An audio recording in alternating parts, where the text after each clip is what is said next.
There is a place in northern Ukraine where the clock stopped forever at 11:55 on an April morning in 1986. Pripyat, a city that was the bright symbol of the Soviet future.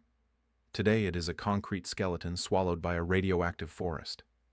Plastic dolls and gas masks are still scattered across the floors of empty schools, covered by decades of toxic dust. This is ground zero of humanity's greatest technological nightmare, Chernobyl. But the real story goes far beyond fear. It is a saga of arrogance, heroism, physics, and redemption. To understand the tragedy, we must first visit the dream. Before it became a forbidden exclusion zone, Pripyat was a paradise, an atom grad, a privileged city built specifically for the scientific elite operating the plant. With 50,000 inhabitants and an average age of just 26 years, it was a vibrant and youthful place. Supermarkets full, Olympic-sized swimming pools, roses planted on every corner. No one there knew they were sleeping next to a machine with a fatal flaw. The VE-2 Lenin nuclear power plant was the titan of Soviet engineering, located just 3 kilometers from the city. 4 gigantic reactors operated day and night, and 2 more were under construction. They were machines of raw power, designed to provide cheap electricity for millions of homes and factories. But hidden within the graphite core of the RBMK-1000 reactor was a state secret, a critical design flaw that even the control room operators did not fully understand, and that would cost them all their future. Let's go to the science behind the monster. How does this machine work? It all starts with an unstable atom of uranium-235. When we fire a neutron at it, the atom splits. This is nuclear fission. This splitting releases an absurd amount of heat and ejects 2 or 3 more neutrons, which will hit other neighboring atoms, creating a self-sustaining chain reaction. It is the invisible fire that moves the universe, tamed inside a metal cylinder. At its core, a nuclear power plant is just an extremely sophisticated way of boiling water. The intense heat from fission turns water into high-pressure steam. This steam travels through pipes, spins a gigantic turbine, and the turbine generates electricity. It is a clean process. There are no chimneys spewing black smoke. There is no carbon dioxide warming the planet. It is the promise of infinite energy contained in a metal pellet. Energy density is what makes the risk acceptable. A single uranium pellet, the size of the tip of your pinky finger, contains the same energy as an entire ton of coal or 500 liters of oil. It is a thermodynamic miracle. But miracles require absolute control. And the Soviet RBMK reactor was an unstable beast, fundamentally different from anything used in the West at that time. Most reactors use water to moderate the reaction. The RBMK used graphite, giant blocks of graphite stacked like a tower. This made the reactor cheap and powerful, but created a terrifying instability known as positive void coefficient. In a normal reactor, if the water boils too much and turns to steam, the reaction decreases. In the RBMK, the opposite happened. If the water turned to steam, the reaction increased. It's a suicidal positive feedback loop. Early morning of April 26, 1986, a tired team under bureaucratic pressure was conducting a safety test on Reactor 4. They wanted to prove that the plant could survive a power failure. To do this, they disabled the automatic safety systems and reduced the power. But they made mistakes. The power dropped to almost zero, and the reactor became poisoned by xenon, a byproduct gas that absorbs neutrons and suffocates the reaction. In a desperate attempt to increase power and complete the test at any cost, they removed the control rods, the reactor's brakes. The protocol required a minimum level of safety, but they ignored the computer's warnings. They removed nearly all the rods, leaving the reactor running at maximum, sustained only by water that was about to boil. They turned the reactor into a pinless grenade. 1:23 a.m. The test began. The water flow decreased, the water boiled instantly, and the power surged. Operator Akimov shouted and pressed the AZ5 button, the emergency shutdown. It was supposed to be the salvation. But the control rods had graphite tips. Upon entering the core, the graphite momentarily accelerated the reaction before slowing it down. It was the final trigger for the catastrophe. The reactor went from 200 to 30,000 megawatts in a fraction of a second. The steam pressure exploded the fuel channels. The 1,000-ton biological concrete lid, nicknamed Elena, was thrown into the air like a coin. The core was exposed to the night sky. Air entered, the overheated graphite caught fire, and a pillar of bluish, ionized light rose into the heavens. The firefighters arrived first. They thought it was a common fire on the roof. No one told them that the reactor was open. They walked over pieces of hot radioactive graphite, kicking them as if they were construction debris. They tasted a metallic flavor in their mouths. Their faces turned red instantly. A nuclear burn. They were walking inside an open reactor. When they were taken to the hospital, their clothes were so radioactive that they had to be buried in the basement. They are still there today, still emitting deadly radiation. These men, like Vasily Ignatenko, died weeks later in unimaginable agony, their bodies disintegrating as the DNA of their cells broke down. They were the first heroes betrayed by state secrets. To extinguish the hell, the Soviet Union sent helicopter pilots. They flew directly over the mouth of the radioactive volcano, throwing bags of sand, lead, and boron with their own hands through the open door. Many of these pilots received lethal doses of radiation in just a few flights, sacrificing themselves to try to smother the fire that threatened to spread the toxic cloud across the continent. The world only discovered the disaster days later, not because of Soviet transparency, but because a nuclear plant in Sweden, 1,000 kilometers away, detected radiation on its own employees' clothing.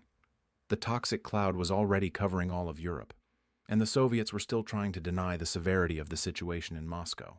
Finally, 36 hours after the explosion, the evacuation order came. 1,200 buses formed a line of miles. The military told the residents, "Take only documents and food for 3 days. You will be back soon."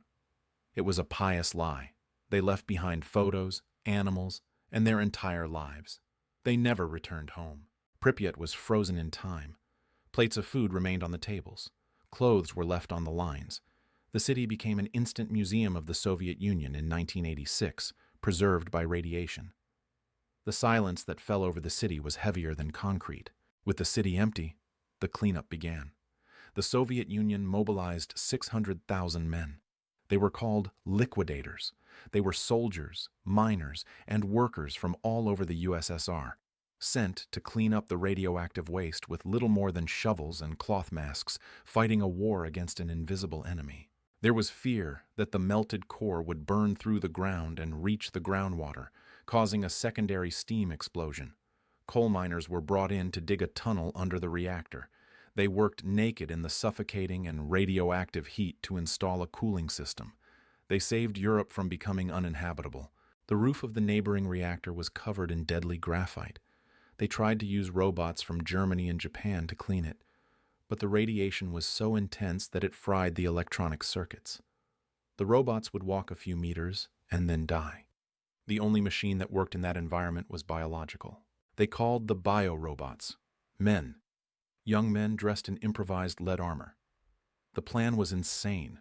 Run to the ceiling, throw a shovel of radioactive debris back into the reactor hole, and run back. They had exactly 90 seconds. 1 second more could mean cancer. 3,000 men did this job. In the depths of the destroyed building, the fuel, concrete, and sand melted together, forming a radioactive lava called corium. It flowed into the basements and solidified into a black mass nicknamed Elephant's Foot. At the time, just looking at it for 5 minutes was fatal. It remains there, hot and deadly, pulsating radiation. In 6 months, working in frantic shifts, the engineers built the sarcophagus, a titanic structure of steel and concrete remotely assembled to cover the open reactor. It was ugly, hastily made, and full of holes, but it contained the beast for a time. Shortly after the explosion, a cloud of radioactive dust swept through the adjacent pine forest. The trees died instantly and turned a rusty red color. The red forest became one of the most toxic places on Earth. But what happened next surprised science. Without human presence to hunt or destroy habitat, the exclusion zone has ironically become a thriving nature reserve. Wolves, bears, and wild horses roam the empty streets. Nature has proven to be more resilient to radiation than to human civilization. Life has adapted where we fled. And the dogs, the descendants of the pets left behind, Hundreds of them live in the area today. Recent genetic studies show that the DNA of these dogs has changed. They are genetically distinct, rapidly evolving to survive chronic exposure to radiation. Pripyat today is a skeleton. Water and ice are destroying the concrete. Trees grow in the middle of living rooms on the 5th floor. It is a chilling reminder of how quickly our built world disappears without maintenance. In another 50 years, the city will be just a hill of rubble covered by forest. The old sarcophagus was crumbling. The world needed a permanent solution. The answer was the new safe confinement, a colossal steel arch tall enough to cover the Statue of Liberty. In 2016, it slid on tracks and sealed the reactor again, this time for 100 years. Interestingly, Chernobyl has become a tourist attraction. Thousands of people traveled there to see the apocalypse with their own eyes. Dark tourism attracts us because we need to confront our greatest mistakes. Seeing the rusty Ferris wheel is seeing the fragility of our own future. But here comes the difficult and necessary question. Should we condemn nuclear energy because of Chernobyl? The answer requires coolness. Air pollution from fossil fuels kills 8 million people a year. Nuclear energy, even accounting for disasters, has saved millions of lives by preventing this pollution. The data is clear. Nuclear energy is one of the safest in the world, comparable to wind and solar. Nuclear fear is psychological and visual. An explosion is terrifying. But the damage from coal is invisible, constant, and statistically much more lethal. Modern reactors have nothing to do with the RBMK from 1986. They use passive safety systems. If the power goes out, gravity and physics shut down the reactor by themselves. Physically, it is impossible for a modern reactor to cause an explosion in that way. We learned from the blood of the liquidators to build machines that forgive human error. We are living in a climate emergency. We need to decarbonize the world now. Renewable energies like solar and wind are vital, but they are intermittent. The sun does not shine at night. We need a clean and constant base load energy to keep civilization running 24 hours a day. The atom offers that consistency. The future is not the gigantic concrete cathedrals of the past, but the SMRs, small modular reactors. Entire factories produce compact and sealed reactors that can be transported by truck. They are the bet to bring clean energy anywhere in the world, without the risks of old power plants. And the waste? The problem of nuclear waste has a technical solution, although it is politically difficult. Finland built Onkalo, a deep geological repository in stable granite. The waste will be buried there, sealed, and forgotten for 100,000 years, safe from wars, ice ages, or social collapses. Furthermore, new reprocessing technologies allow us to use old nuclear waste as new fuel. What we call waste today still contains 90% of its potential energy. We are learning to close the loop and drastically reduce waste, turning an environmental liability into an energy asset. We cannot forget that nuclear technology saves lives every day. Nuclear medicine uses isotopes to diagnose and treat cancer, sterilize equipment, and understand the human body. The atom is a neutral tool. Its morality entirely depends on who wields it. Germany closed its nuclear plants out of fear, and the result was having to burn more dirty coal to compensate. France, on the other hand, generates 70% of its energy from nuclear power and has one of the cleanest airs in Europe. Fear-based choices have real and immediate climate consequences. Modern visionaries like Bill Gates with TerraPower are investing billions in fourth-generation reactors that use liquid sodium or molten salt, eliminating the high pressure that caused past disasters. Innovation did not stop in 1986. It accelerated to ensure that the future is safe. With the rise of artificial intelligence and electric cars, our demand for electricity will double in the coming decades. There is no battery in the world capable of sustaining this solely with wind and solar. The mathematical equation of the future requires the density of the atom to balance the equation. Valery Legasov, the Soviet scientist who led the response to the disaster and later took his own life, left a famous recording, "What is the cost of lies?" Chernobyl did not explode just because of neutrons. It exploded because of secrets, arrogance, and a lack of state transparency. Today, the nuclear industry is the most scrutinized, regulated, and transparent on the planet. Every screw is documented. The International Atomic Energy Agency oversees everything. The sacrifice of Chernobyl forced the world to grow and adopt an obsessive safety culture. Near the power plant stands the Duga, a titanic secret Soviet radar that consumed so much energy that it needed the Chernobyl power plant just for itself. Today it rusts, a monument to the paranoia of the Cold War that created the perfect setting for the disaster. The final irony of Chernobyl is ecological. The area, although radioactive, is more biodiverse now than when humans lived there. This teaches us a humbling lesson. For nature, our everyday physical presence is more destructive than the worst nuclear radiation. Scientists discovered fungi in the plant that feed on radiation, converting it into energy. Life always finds a way to adapt, even in the most hostile environments. Biology is more stubborn than nuclear physics. We must never forget the heroes. Men like Vladimir Pravik and Vasily Ignatenko, who walked into radioactive fire without proper protection. They saved Europe from becoming an uninhabitable desert, paying with their lives. We are heirs to their sacrifice. Pripyat teaches us humility. It shows how quickly our civilization can crumble if we disrespect the fundamental forces we control. A city of 50,000 people disappeared from the map in one night, reminding us that nothing is permanent. But the final image of Chernobyl should not be just death. It is also resilience, nature returning, technology advancing. The new sarcophagus shining in the sun like a shield of hope. Life persists, stubbornly, finding beauty even in the ruins of our worst mistakes. Perhaps one day, with nuclear fusion, we will achieve the final dream, the energy of the stars, without the danger of uncontrolled radiation. The dream that began, in a twisted and tragic way, in Chernobyl, may end with the energy salvation of humanity. And if we want to go to Mars or beyond, we won't do it by burning chemical fuel. We will need the atom. Nuclear propulsion is the only viable path to deep space. Chernobyl did not kill the atomic dream. It only taught us to respect it. The atom is like the fire of Prometheus. It has two faces, destruction and creation.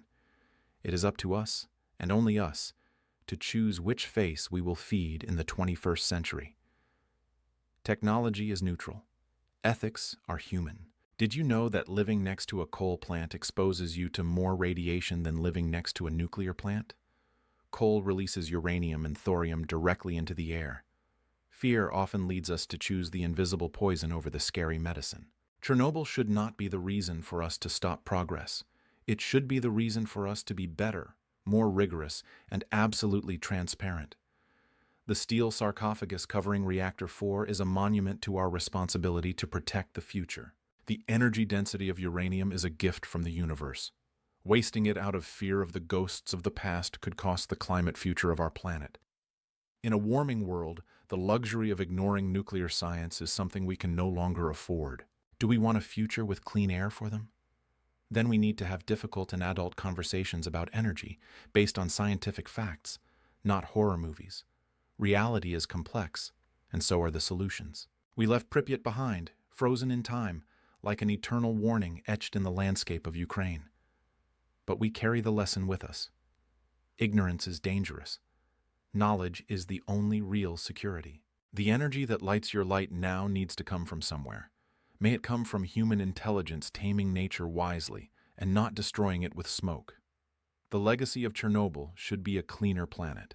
We revisit flawed design, heroic sacrifice, and the engineering of redemption. Chernobyl is the complete story of the human condition, our ability to create hell and our ability to walk through it to fix the world. The discussion is open. Do you believe that nuclear energy is the solution to climate change or an unacceptable risk? Your opinion matters in the debate that will define our century. Leave your comment below. Subscribe to the channel for more in-depth documentaries about the science that drives our world, and share this video.